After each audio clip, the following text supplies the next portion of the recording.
So hello and welcome to the Lewis Nichols Show. Now this is kind of a first for me because the person that does my hair I'm actually interviewing, and I've known you for a long time, and you know you are one of my good friends, but we've discussed this for a really long time, haven't we? Yes, we have. The interview. So I want to introduce you to Oscar Mendoza. We're going to talk about your career in what you do and the kind of success that you're having very quickly at the minute. But I want to go back to the beginning for you, which is your kind of childhood and growing up, because didn't you grow up in Gran Canaria? Yes, that's right. So what was that like for you growing up as a kid? What were you into? Were you quite sporty? Yeah, I think it was awesome. I mean, I grew up near the beach, so I don't think there's anything better for a kid than that. But yeah, I was into sports. I used to play a lot of sports, such as football. Football was my passion back then. But then I also did surfing. I also did a little bit of martial arts, so a little bit of everything, yeah. And what was your relationship like with family? Because I know when I get my hair cut and we have conversations, family seems to be a very important thing for you, and they've installed a lot of their beliefs and passion that you told me that's where you've got it from. Yeah. So tell us about your relationship with your family. So I think, side of my family, we are really close, and I think that's the side of family that I kind of feel attached to. And I think in general, family is important. I think at the end of the day, I am in a certain way what my parents have taught me, And yeah, I think family is really important. I think everything that I do nowadays also is because of them. And I think they are my main motivation to kind of do what I'm doing. And when you look now at your attributes and who you are as a person, what do you think they installed in you the most? When you look back now, what do you think actually they taught me that? So I think to be humble, first of all, no matter who, where you get, I think the first thing is to be humble. I grew up in a humble family. They've also done kind of their way to success kind of thing. But yeah, the most important for me is to be humble. I think that's what makes you respect other people and see things differently. So in a certain way, I'm happy that I grew up, in a very low kind of status. So, if I get to be on the top, then I also get to appreciate, what other people's might don't have, or what I used to didn't have in a certain way.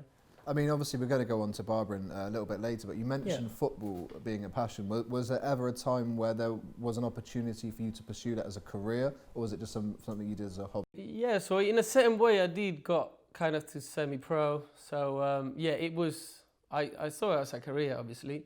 And as a young guy, I think everyone, if you do something, if you're good at it, if you're passionate at it, then you obviously want to become something, and you have obviously all these football players who, back then they were kind of my hero, let's say. Yeah. But now my hero is my dad, So obviously it changes with the age. But yeah, back then I thought I was going to be a footballer, and it didn't happen. But so you mentioned your dad being your hero. Why is that? Why do you look at him as a hero? Because now I appreciate what he used to do for us, how hard he worked for everything that we actually have, or that he's going to leave for us in a certain way. So, and even nowadays, he still helps me with a lot of things, and again, I think he's someone that I really admire, and in a certain way that I wish to be like him, or like he says, better, if I can, so. And I want to talk about you moving to the UK and the reason behind that, because it seems like you had such a close-knit family and like an amazing life in Gran Canaria, so that must have been a difficult decision to then move to the UK, because you're moving away from all of that. So what was the main reason for the move? So the main reason was that I felt I was lost when I was between 18 and 20, I left football, and then I kind of didn't know what to do. I went to uni. I didn't feel like it was for me.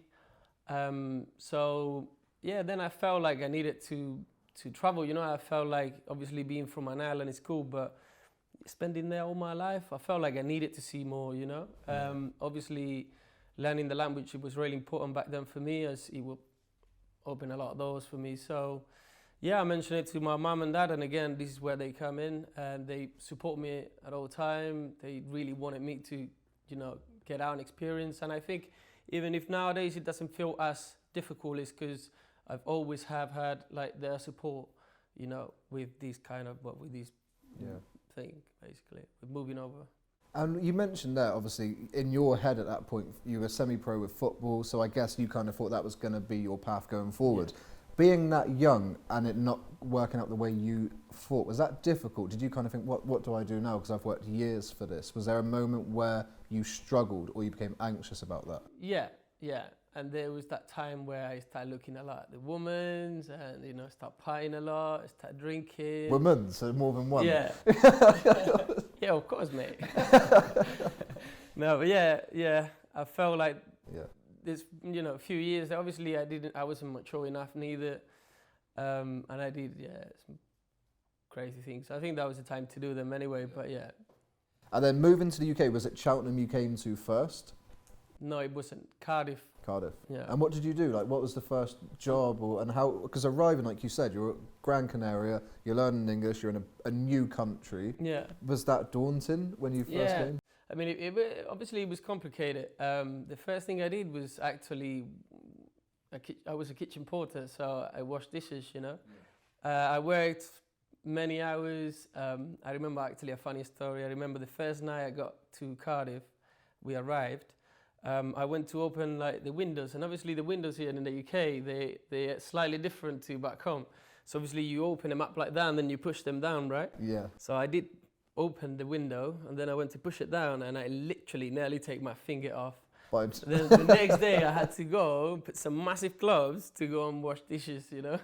So that was a pretty bad experience, yeah. I nearly go back to Gran Canaria, you know. And England's so different in a sense. We have many words for one thing, or some of our cultures are a little bit different. What did you find the weirdest thing? Was there like food that you were like, why do people eat that? Or was there something that jumped out to you as just being odd? Actually, no, not odd, but something that shocked me, let's say. When we used to go out, I used to see mainly the ladies actually. I used to see them coming out the club and they wearing a shoe, you know, and, you know, it was raining and stuff, and I was like, wait a minute, why are they not running, you know? Yeah. Just the fact that I see people that act really like normal when it's raining actually, like even in the street, like when it's raining, you just see them walking past like nothing's happened, you know? If that happening back home, then you'll see everyone disappears, you know, everyone is gone. So that was a little different. Obviously the food is different, but yeah. And then I want to talk, obviously, we're in here now in Sweeney Tom's, and there's lots to talk about, especially the recent success.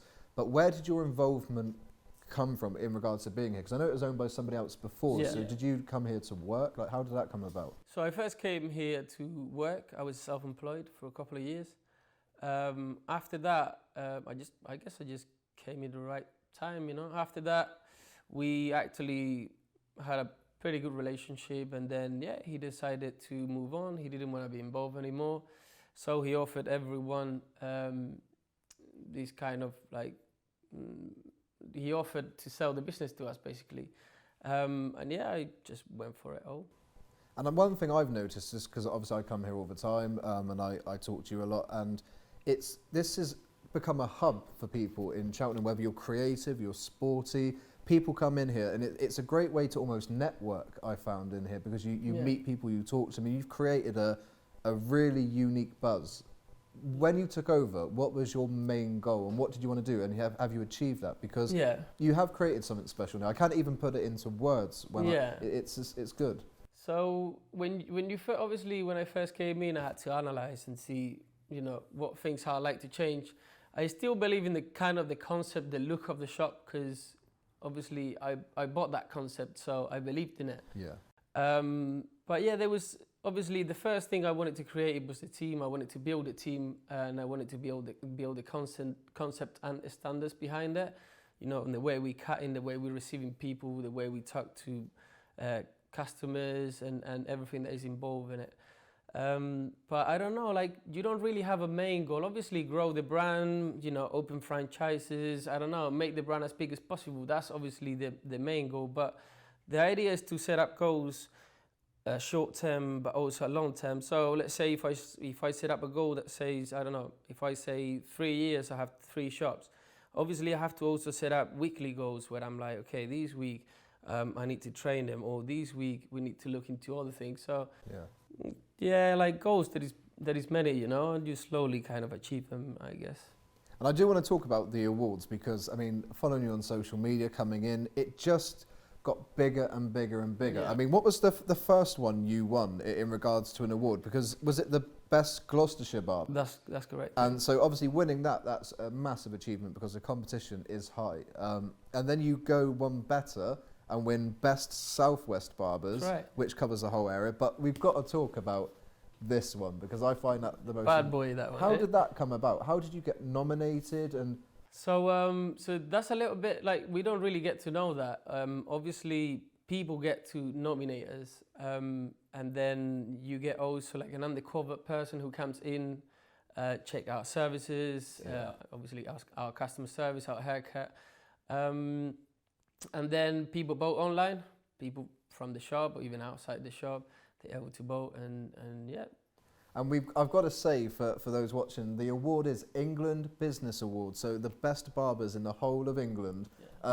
Take us back to the night where you're there, you're ready to hear who wins the award. Yeah. When your name's called out as the winner, what went through your mind? Because, you know, you said here, you came, you analysed, you looked at what needed to improve, and then you've gone and won that in such a short amount of time. I think I knew it. I felt it. I'm a person who believes, you know, in the law of attraction, and I think if you think that you're gonna win it and you're positive about it, then you take it home. If you go there and you have doubts and you're like, oh, I don't think we're gonna win it, then I'm sure you won't, you know. Yeah. So I don't know. I was confident. I was pretty confident. We put a lot of work into it. We put a lot of effort into it.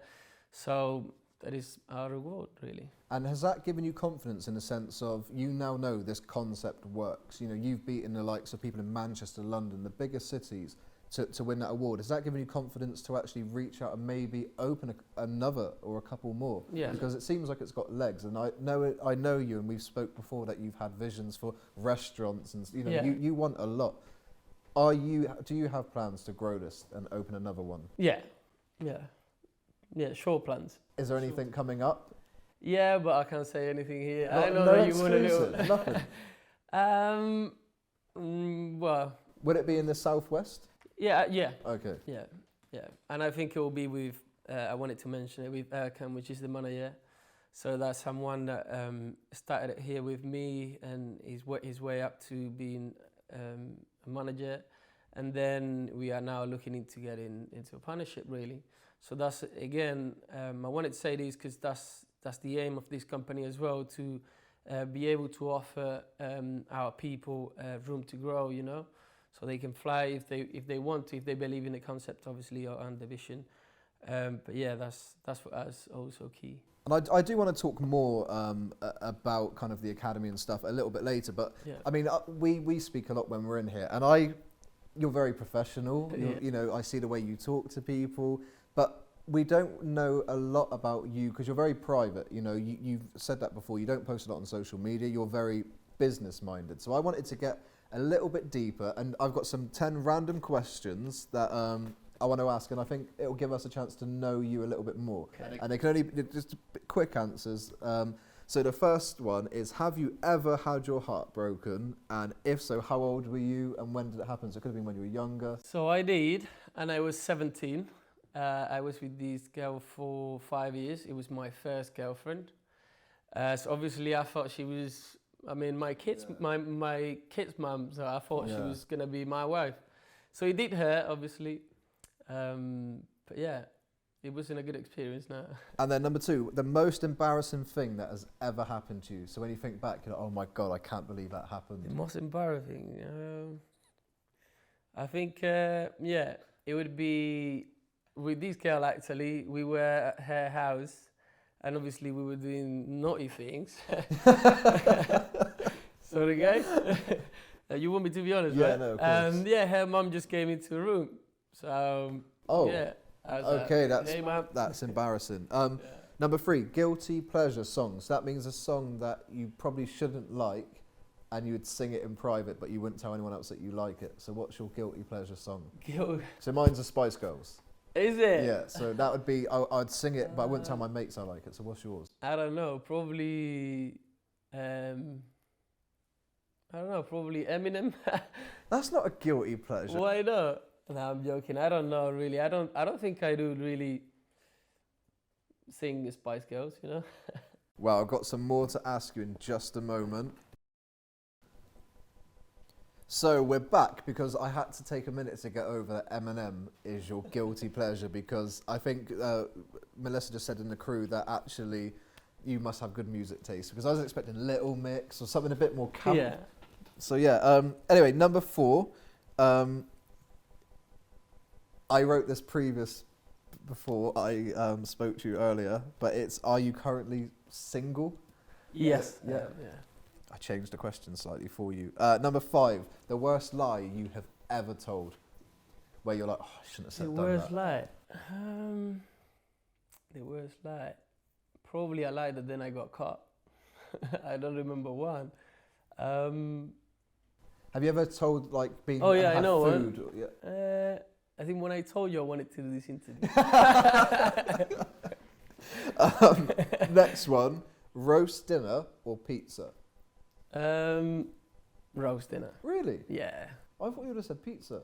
No. Is that a big thing Do I in look Spain? Italian? Yeah, I think like I grew up eating pretty healthy, and I'm actually quite healthy. I don't like greasy stuff or like, saucy stuff. I do like it, but not, if I can have it kind of plain, I also. So you've just offered pizzas to the entire crew, Yeah. and now you're saying that you don't That's like just me greasy. being nice. I'm not going to order a pizza. That's for them. The next question, the nicest gift you have ever received, The nicest. where you were like, wow, you didn't expect that and it meant a lot. When my dad bought me a car when I turned 18. Wow. That was probably, I turned 18 and I passed my drive license just before I turned 18. And I think, I didn't expect it. He called me from outside. I came out of the door and then there was it. I'm understanding why he's your hero now. Have you ever been thrown out of a nightclub?